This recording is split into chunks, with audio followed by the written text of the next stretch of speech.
Coming up, highlights from the first day of the mini SOAR Summit.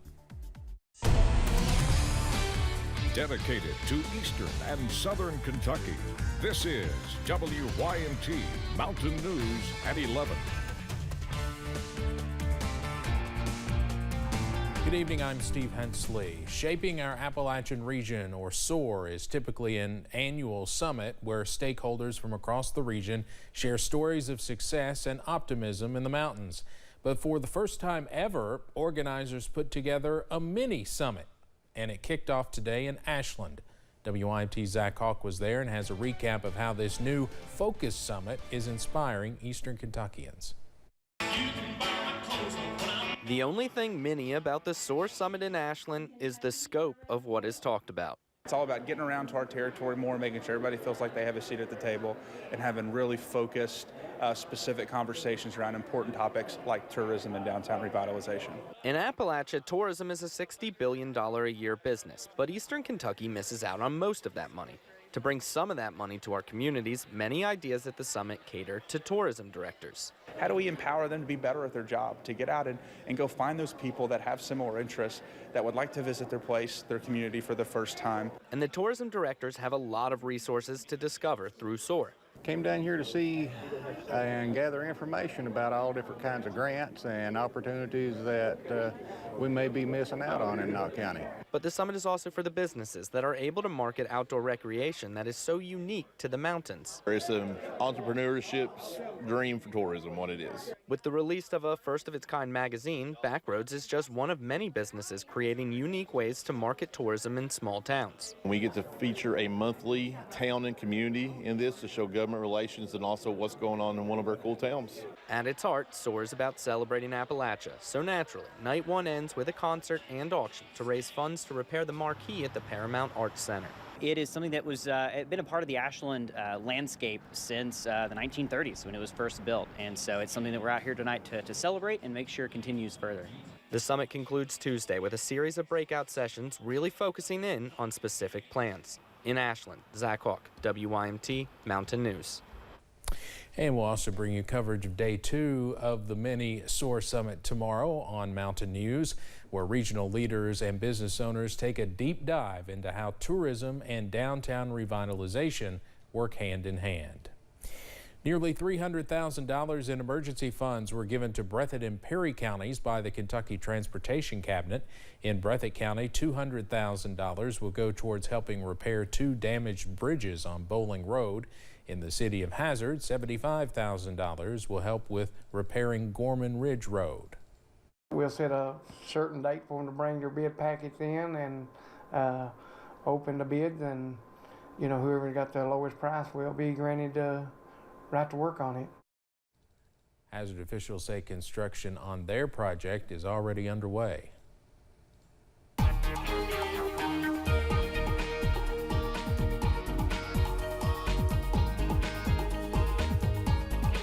Well, it's been a chilly evening around the mountains after we started off warm and soggy this morning.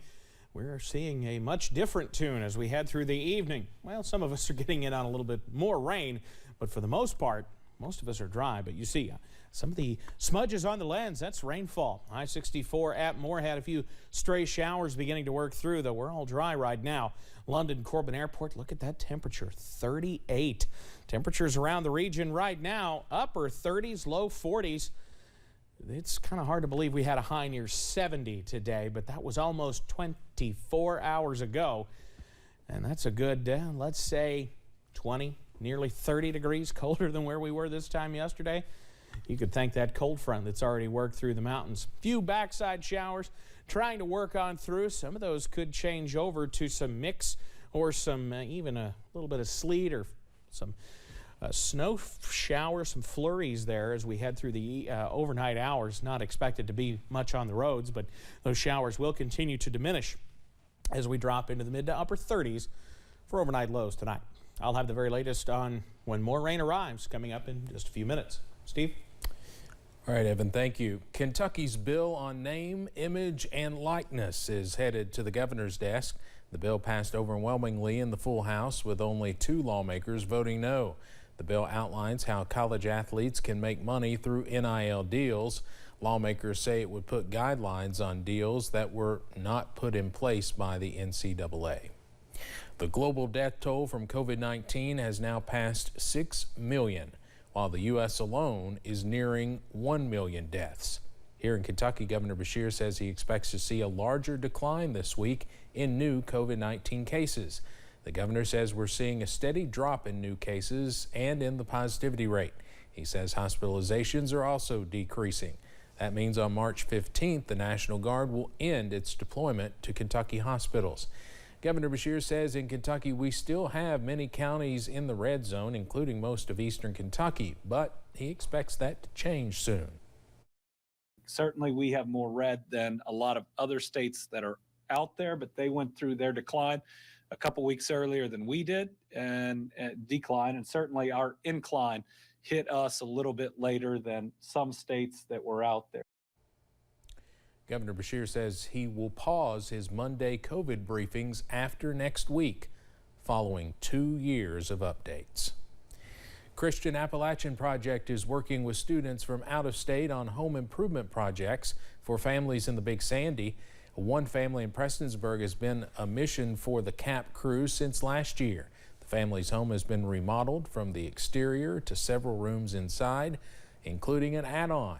Students from out of state spent the day working on the months-long project, offering helping hands that CAP officials say are a crucial piece of helping families like the Laffertys. A lot of projects we try to keep at a lower cost to where we can do them quicker, but this was a little more extensive, the home and the repairs it needed and stuff, so we was blessed to have an organization come and help support us. The students say it's a blessing to help people in need, which is why they are spending their spring break here in the mountains giving back. As the newness of 2022 wears off, many people will drop their New Year's resolutions of eating healthier, but medical professionals might advise against that. March marks National Nutrition Month, and several healthcare professionals are using this time to showcase the importance of eating healthier and informing others on the risks that come with poor nutrition. Dr. John Jones, medical director at Primary Care Centers of Eastern Kentucky, says maintaining unhealthy eating habits can lead to diabetes, heart disease, stroke, and other health issues. Nutrition is one of the 3 pillars of health. Nutrition being one, exercise being the other, and then a good sleep routine. Those are your 3 main pillars of health, so nutrition is extremely important to overall health. Dr. Jones adds that cutting out processed foods and practicing intermittent fasting are just 2 of the many positive nutritional habits to adopt in order to improve your health and well-being. Big tech is being blocked in Russia. The Russian government said on Friday that it was blocking Facebook and Twitter in Russia. The move follows blocks on news outlets like the BBC, Voice of America, and other non-Russian broadcasters and websites. Facebook's parent company says it's doing everything it can to try and restore service. Meanwhile, TikTok announced it is restricting some features from Russian users in light of President Vladimir Putin's new law penalizing what he calls fake news.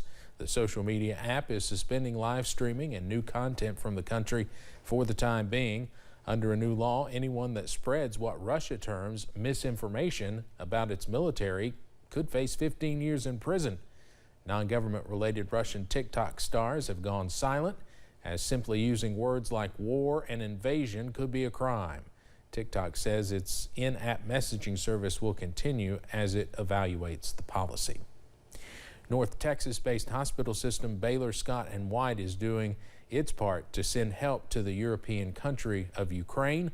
Dozens of team members are packing up cardboard boxes filled with medical supplies to aid in the humanitarian efforts.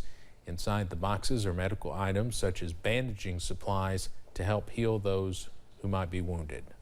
Each and every day we receive medical supplies and equipment from throughout our system and other entities, rather than those things landing in a local landfill. Instead, what we do is we process those items and put good products in the hands of good people. From there, the boxes will ship out on air freight to its nonprofit partners overseas. Baptist World Alliance, European Baptist Federation, and Nova Ukraine. Gas prices around the country are still climbing, but it's hitting parts of California especially hard. The average price in Los Angeles County is more than $5 a gallon.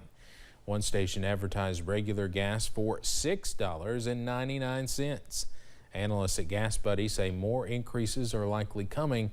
The high rates are mostly due to the crisis in Ukraine and a transition to summer prices. Vice President Kamala Harris announced more than $1.3 billion in funding to help states buy electric transit buses. The money is coming from the bipartisan infrastructure law. Another $17 million will help schools buy electric, zero, and low-emission buses. Imagine a future. The freight trucks that deliver bread and milk to our grocery store shelves, and the buses that take children to school and parents to work. Imagine all the heavy-duty vehicles that keep our supply lines strong and allow our economy to grow. Imagine that they produced zero emissions. The trucking industry has been cautious of a fast shift to zero emissions vehicles due to the increased cost of the vehicles themselves and relative lack of charging stations for heavy-duty trucks that drive all across the country. Coming up on Mountain News at 11, what International Women's Day means and how long it's been celebrated. And many Americans are looking to prioritize their mental health, and some pharmacies are trying to help in ways you may not expect. And cold air continues to filter in behind our cold front. I'll have the latest on when our next round of rain, though, looks to work in as well, coming up. Breakdown.